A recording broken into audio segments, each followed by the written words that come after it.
Gral, nakasinatay na babong ni anang gitawag og santilmo na kayo nga magdagandagan ko, no? Ako nakadungog na ko ng santilmo, kamo nakadungog po siguro mo ng santilmo, pero wa ko kita unsay santilmo. Kamo kita mo? Sige, ato mo na itong hisgutan.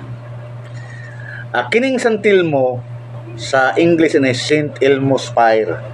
In English po pa nagsaba nga masad nga mura gud tagkat silaon.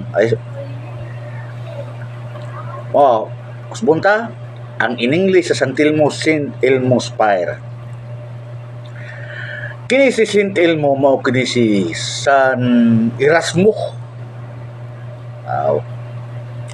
Ilang kumisgot siyang kinabuhi kay mataas na kayo.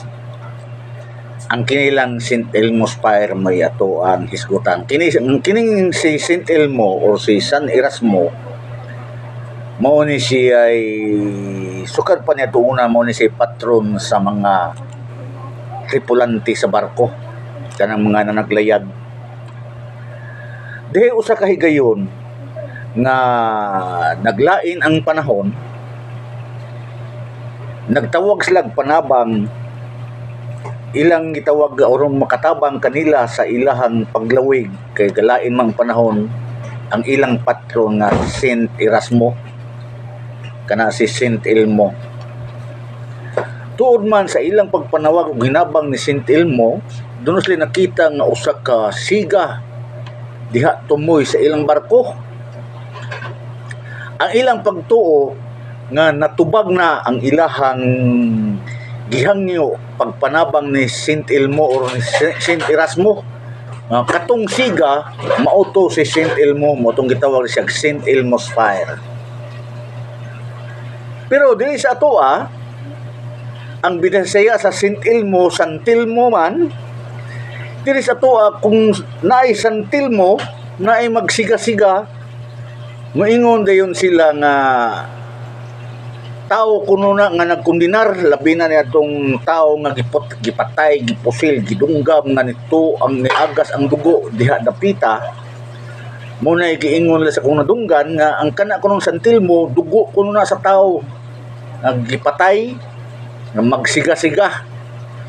Kung sa kumpang amigong PC nitong una dito sa Iligan, nakapatay kung lag tao nga wala kuno bunyag, di kuno mo santilmo, ang kana kunong naibunyag mo mo santilmo. Pero lain-lain sa in English ug sa Bisaya, lain-lain na sila kuan ang sa English ang usa ka hayag nga maglupad-lupad mao si St. Elmo. Katong nitungtong sa kuan may nakita St. Elmo to nga maoy sign ni St. Elmo nga gidungog ang ilang mga pag-ampo. Pero sa mga Bisaya, mahadlok ta sa St. Elmo kay ingon matod pa nila ug kung maduol kuno na nimong kayo, mawala kuno ka. Tino? Kuyawa po na pero pa mo kabalita po kung nabay nawala gumikan na gipatay gumikan sa St. Elmo. Pero ato kung mauna ilang pagtuo ato sang respetaran ha.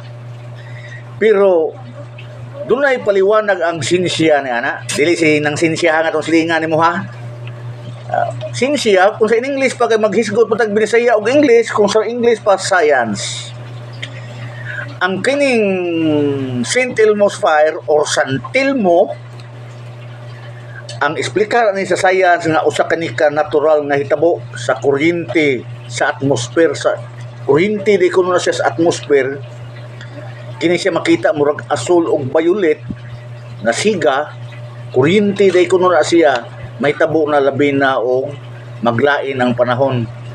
Ay noong kita na ana naman tayong basta maglain ang panahon, mo na giingon po sa sinsya, sa science nga kung mag-abot kuno ang init o ang bugnaw, alain ha, basig lain po niyang ginoong na basta mag-abot gani ang init o ang bugnaw, mo spark na siya, mo po na mahitabo mga magtiayo, mo spark sila video. Kini pong St. Elmo's Fire lahi kay